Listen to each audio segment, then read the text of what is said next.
friends!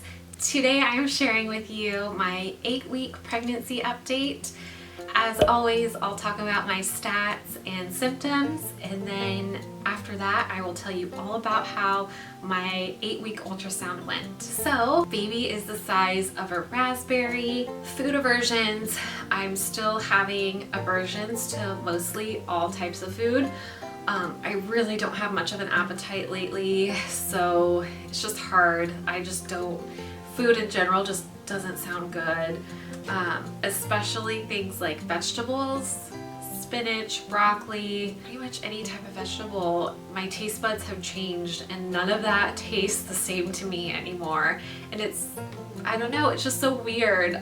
Because I'm normally one who eats vegetables and salads and things like that. So it's just kind of funny all of a sudden not liking any of that stuff. Food cravings, I haven't had any food cravings because I haven't had much of an appetite. So I'm going to talk a little bit about weight gain in this video. I don't think I'm going to talk about this in every video or every update that I do, but I think I'll mention it every few weeks or every month or so. The day I found out I was pregnant, I weighed myself just to get a baseline, and that morning I was 117.6 pounds, and right before I filmed this video I stepped on the scale again and I was exactly 120 pounds. So in the last 9 weeks or so I have gained 2.4 pounds, which I don't really know what to make of that. I've heard some people don't really gain any weight in their first trimester and others gain, up to 5 pounds. The way I'm filming these videos is I'm filming them at the end of the week that I'm talking about. So the day this video goes up, I'll actually be 9 weeks pregnant. So the last 9 weeks or so, I've gained 2.4 pounds. So symptoms have pretty much remained the same since the last several weeks, so I'm not going to spend too much time talking about each one. I'll just run through them really quickly. Still feeling fatigued, bloating and gassiness. Sorry, John. Dry skin, increased sense of smell, nausea, and lack of appetite are still going strong. I've had a few more headaches this week than I have in the previous weeks, which also goes hand in hand with the nausea that I've been feeling. It's mostly on those days that I have headaches. The breast tenderness is still there, although I did take some of your guys' advice and I did purchase, I just got 2 new bras, and they are ones that I found at Costco. I saved the box so I can show you guys. This is what it is.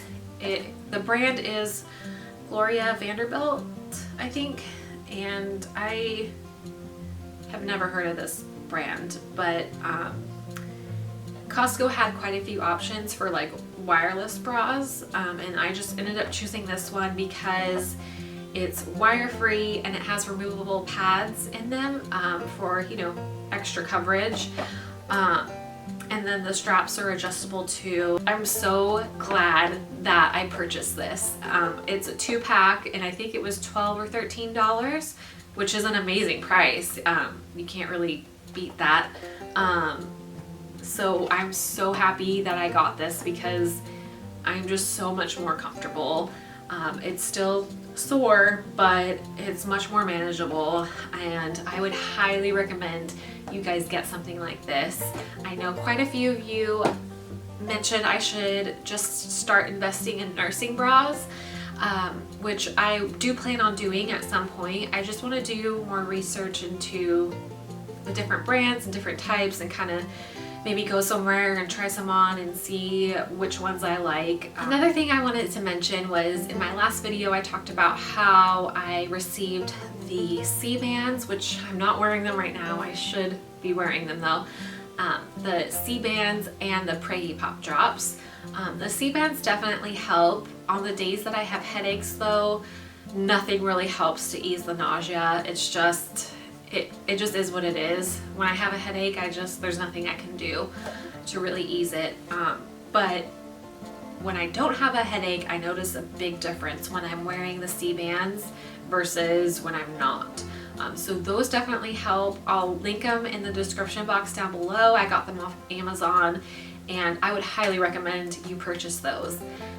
The Preggy Pop Drops, on the other hand, this week they have not been working for me at all. Anytime I feel nauseous, I'll try to have one and it just doesn't work for some reason. Sometimes I'll feel even more sick, and I'm not really sure why, but it's kind of a bummer. Quite a few of you actually suggested that I buy peppermints, like Lifesavers or Altoids, something along those lines. And yesterday when I was at the store, I did pick up these Lifesavers, and they're just the regular Lifesaver mints in the peppermint flavor. And I only purchased them yesterday, so I don't know how they work in the long run, but the last 2 days, these have worked significantly better than the Preggy Pop Drops do. So if you're dealing with morning sickness or all-day sickness during your pregnancy, I would suggest you buy something like this first before spending the money on the Preggy Pop Drops, because this was only like $1 or $2, and I want to say the Preggy Pop Drops were around $13 or $14, and now I feel like they're kind of a waste because this week I haven't really been able to use them. Okay, so that's all for my symptoms this week. Now let's talk about the ultrasound that I had. Oh, you guys, it was amazing. I can't stop smiling. I cannot stop looking at the pictures that I have from that ultrasound. It was just so incredible. It was so cool seeing the difference between week 8 and week 6. So, of course, going into the ultrasound, I was feeling very nervous. Like, obviously I'm feeling all of these pregnancy symptoms, but it's still nerve-wracking going into an ultrasound because you just never know. And, but right away, as soon as the ultrasound started, my worries completely went away, and instantly there was a baby there, and it was significantly bigger than it was just 2 weeks prior. And as soon as the doctor was able to find baby's position, immediately I could see the heart, and I could see it beating and flickering, and there was no doubt in my mind. Like, it was there, and it was obvious, and it was so amazing. During our 6-week ultrasound, it was really hard to see anything because baby was so small.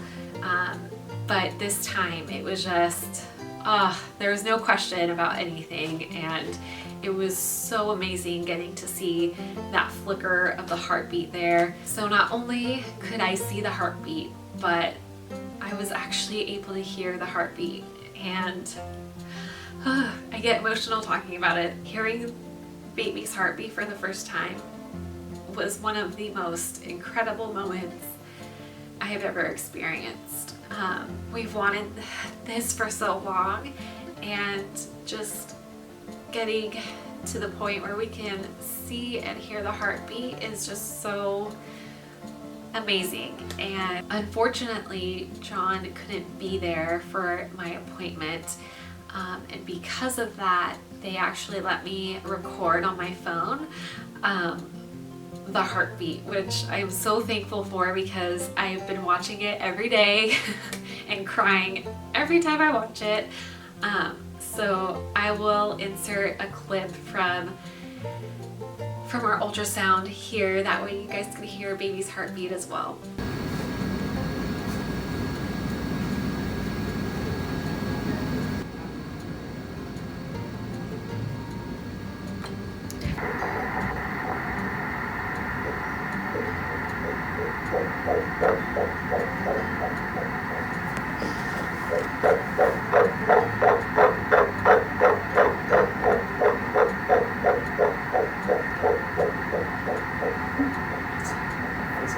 So baby's heartbeat was strong. It was averaging 171 beats per minute, which is amazing. And it was just, I didn't want the ultrasound to end. I just wanted to keep laying there and just listening to that heartbeat and seeing the baby on the screen, there was a couple times where I can actually see baby moving a little bit. It was like wiggling around and moving its little arms, and you guys, I cannot wait to have another ultrasound. Speaking of my next ultrasound, I actually go back the day before I turn 10 weeks. I'll have another ultrasound. That's supposed to be my 10-week ultrasound. And at that time, they're gonna do like a full-on physical and blood work and all kinds of stuff. So it's a much more in-depth appointment, but during that time, they'll also be doing another ultrasound. So I just feel so incredibly spoiled because I will have seen baby 3 times on an ultrasound before most people have even one ultrasound. So I'm so grateful, and I feel so lucky to have seen baby so often this early on. So in my last video, quite a few of you were asking if and when I'm going to start doing bump updates and showing you my belly to see how it's growing. So I decided I'll start doing that during this video. During week 8, I'll start showing you my bump date, and I'll probably just insert it here on the screen. Like I mentioned before, I'm filming these videos at the end of the week I'm talking about, so just keep that in mind when I'm showing you my belly updates, that I'm not exactly 8 weeks today, I'm almost 9 weeks. So that's all I have for you for this week's update. Something I thought might be fun to do is, if you have any questions for me that's like pregnancy related or mommy related for the future, leave me a comment down below, and I'll probably try to pick 1 or 2 questions and answer those every time I do one of these pregnancy updates. If you are in week 8 of your pregnancy, leave me a comment down below and let me know how you're feeling. Thank you so much for watching. I will see you next week for my next pregnancy update. Bye!